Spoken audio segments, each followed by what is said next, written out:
So when I talk about victim mindset, it's something that is so important you understand what it is. You understand how to recognize it when you are slipping into the mindset of a victim. And partly that's because you have to understand the damage it does to your outcomes. It's as simple as that.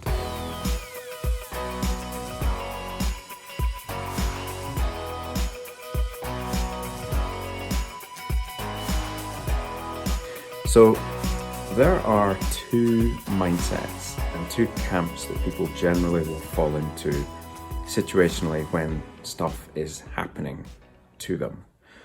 Some people will fall into the mindset of what is described as the player or the accountable person, and other people will fall into the non-accountable or the victim person. It's really important to know what each of these are and how you can control your mindset to move from one to the other. Many people are, it's just so easy to fall into a victim mindset and feel like life is happening to you. Now, before I describe these in a bit more detail, there's a little framework that we have to just discuss here that helps understand how these two mindsets work for you or against you. So there's this little notion called the sort of loci or locuses of control. And what this is that not everything in life is within your power to change. In fact, most stuff is completely out of your control. And when you believe that everything is outside of your control, then you're in a pretty desperate place. A place where you have no control is also a place where perhaps you feel a bit hopeless. That's a really dangerous place to go for your career, for your happiness, for your mental health and well-being. It's also not true that everything is outside your control. So whilst there are many things out of your control, there's another layer in where there's another ring, and that is stuff that you can influence. So if the outer ring is stuff you've no control over, then the next ring in is stuff you can influence. So you can't control it, but you might be able to change it a bit. And then on the inside, there is stuff you are completely in control, in charge of. Now, the stuff you're completely in control, in charge of, and the only stuff you're ever completely in control and in charge of are your thoughts, your feelings, your words, your behaviors, so your actions. Those things are like it is within our power. With practice, it's not always easy, but it's within our power to control those things. Now, that's really important because when you're in a victim mindset, you believe everything's outside your control. And that robs you of a lot of power in situations. And it will lead to you becoming quite disenfranchised, quite bitter, quite cynical, quite jaded, if you feel like there's no hope, there's no way you can control things. So the victim mindset is characterized by you'll know you're in the victim mindset because you generally spend your time looking backward at events that have happened, not with positive feelings, with quite negative feelings. So when things go wrong, particularly, the victim will look to deflect blame from themselves and blame somebody else. They will be stuck in the past. They will say things like, if only I could turn back the time, or this happened to me because of this other thing that occurred. I was late to work because the traffic was bad. I couldn't go or achieve this thing because something broke or somebody else didn't do something they were supposed to do. And it's always about deflecting blame someplace else. And partly that is so that you don't have to feel bad about yourself, but actually it's a really bad, it's a short-term strategy to try and feel a bit better or to cope or to survive or to not get blamed or not be beaten up by your tribe. But as a long-term strategy, it's a really losing play because it undermines trust. It sets the tone for that being an okay behavior, because if everybody starts getting into a victim mindset, the culture that will form is called a blame culture, which is incredibly prevalent in veterinary hospitals. And it really erodes trust.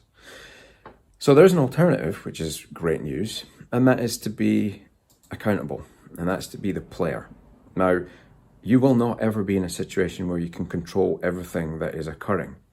But if you have the mindset of, well, there are things I can control here and there are things I can influence, then that gives you some hope that you can change the outcome of the situation. And that's not always true, because sometimes stuff's just happened and you can never turn back time. You can reflect on it, and that's a healthy thing to do.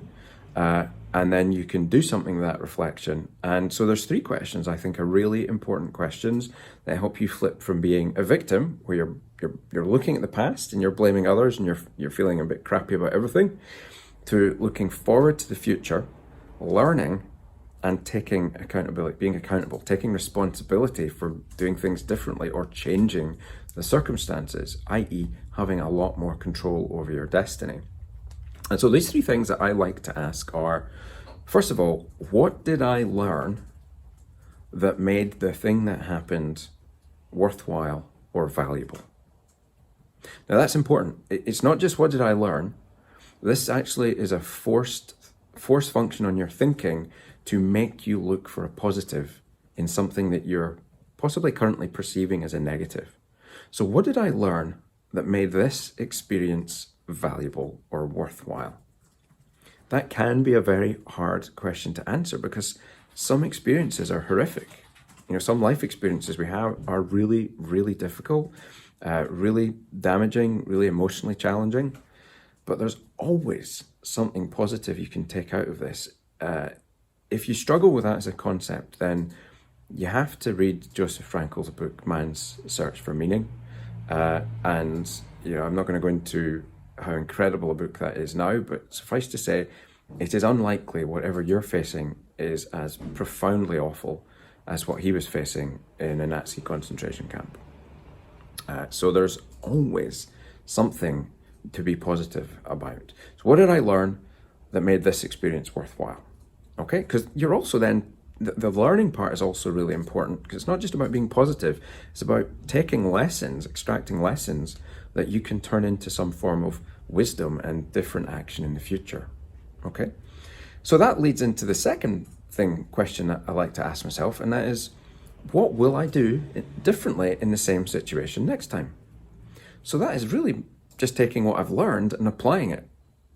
So it's a bit of critical thinking, and also, just applying your reasoning and then changing your behavior in the future. And, the old saying is, if you do what you always did, you'll get what you always got. And the definition of madness is expecting a different outcome in the same set of circumstances and behaviors. If you do the same thing over and over, you're going to get the same outcome. So it's really important to then apply what you've learned and act differently. And then the third thing, and this is more immediate in the situation that you're currently in, because sometimes you're going to be in a situation where it's just done, it's over, there's really not a lot much more to do about it. You can't change the past, and the event episode is now closed, and maybe it wasn't a lot of fun, but we have to move on, okay? But most of the time, there's still going to be some aftermath to deal with. And what can you take ownership of in that aftermath in order to improve the outcome? Maybe you're not going to be able to get the optimal outcome, but what can you do to improve it? And so the next question is, what more can I do now? Or what more must I do now? And that's really asking you, is you're interrogating the situation and your understanding of the situation differently to go, okay, what can I influence? What can I take charge of that's going to improve things? So I'll give you an example of perhaps a client complaint that has come in and something went wrong. And the victim goes, well, I had 6 things booked in that day. I was overloaded. I was stressed. It was always going to happen. I was going to make a mistake. And here we go. It's the system that is broken, and it's not really my fault. Right? So and this client's being grumpy with me. It's not fair. Like, they don't know what my life is like, blah, blah, blah. So the victim looks back, blames the system, blames the client, and wants to shut down, and now thinks veterinary medicine is awful. I don't want to be in this profession anymore because clients are mean, the system's broken, and I'm out. And, leaves a career. Now, that's probably not going to happen in one decision, but you get the point. The player goes, well, that sucked. Let's just acknowledge that. And it doesn't mean you're going to stop feeling crappy about it. Not at all. You may still have guilt or shame or anger or frustration, but you're not going to let that define that's not going to define your narrative. They're just feelings. They're signals that something needs to change for sure. But the player who's being accountable is going to go, okay, that sucked. Now, what did I learn? I learned that I'm likely to make mistakes when I have 6 things booked in. And therefore, I don't want to feel like this again. I don't want a client to feel like this and to be angry, because the client's probably not angry at me directly. They're angry that something didn't work out the way it was meant to happen. So what I've learned from that is when clients don't get the experience that they expect, they get mad. I've also learned that when I am overloaded with work, I'm not capable of operating at my highest zone, which I need to be for this particular thing that I was doing.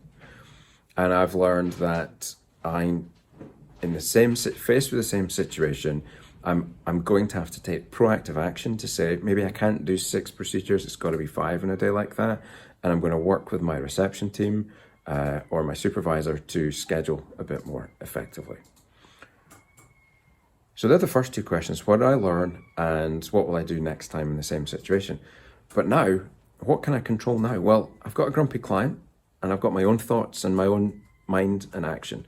I can catch myself in the negative loop of going, gosh, that client has been really mean. I hate that client and I don't like all clients. I'm going to run away from that and go, okay, well, I've got a grumpy client, but actually there's a process, and we've done other podcasts in this show on how to deal with grumpy clients, on how to approach that. So how can I go? I'm going to call that client up. I'm going to listen to their concerns. I'm going to apologize for what happened. I'm going to ask them what I can put right. And when I do that, there's a very good chance that client's respect and trust in me is going to gain massively. There's a good chance I can correct the problem and restore the relationship.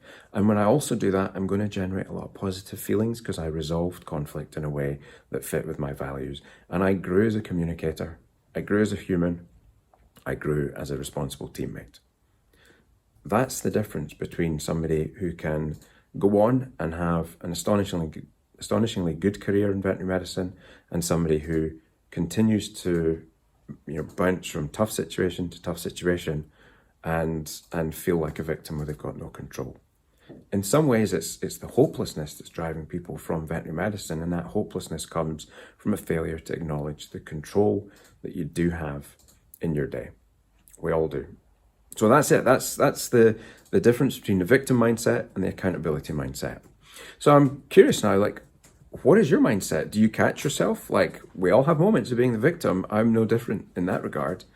How have you been the victim and what's happened? And how have you ever caught yourself in that moment? How have you course corrected to be the accountability partner, the player that took control? And how did it feel on the other side of that? I'm super curious to know your experiences. So please share them with us on the Instagram page or email them to us. Or post in the comments. Thanks for listening, and if you enjoyed this episode and there is somebody you think could benefit from learning a little bit more about the difference between the victim and the player, please forward the episode to them. I hope that they will get a lot of value out of that. Until next time, be safe, be well, and be happy.